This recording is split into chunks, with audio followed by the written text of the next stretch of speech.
রামনবমীর নাম করে কি ধরনের দাঙ্গা করেছে।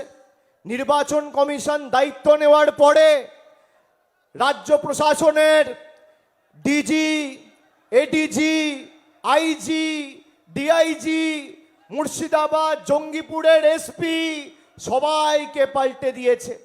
মুখ্য সচিবকে পাল্টে দিয়েছে, স্বরাষ্ট্র সচিবকে পাল্টে দিয়েছে, যাতে বিজেপির জল্লাদরা দাঙ্গা করতে পারে।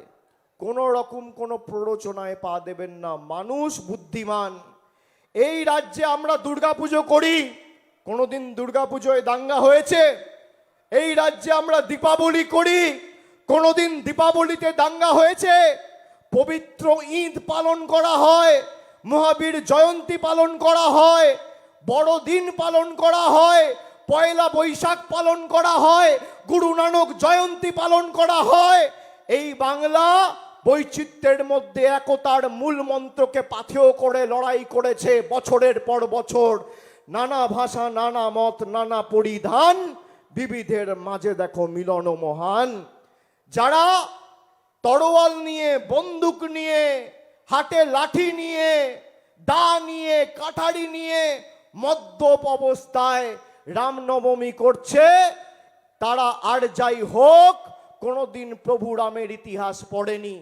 রামের পুরুষোত্তম রাম বলা হয়, রামকৃষ্ণ রাম, প্রভু রামকে মর্যাদা পুরুষোত্তম রাম।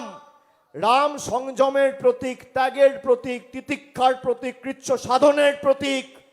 মদ খেয়ে রাস্তায় মাতলামো করে, দোকান ভেঙে, বাড়ি ভেঙে জয় শ্রীরামের স্লোগান। আর যাই হোক এই বিভাজনের রাজনীতি বাংলা মানবে না। বাংলায় এক ছটাক জমি আমরা বিজেপিকে ছাড়বো না।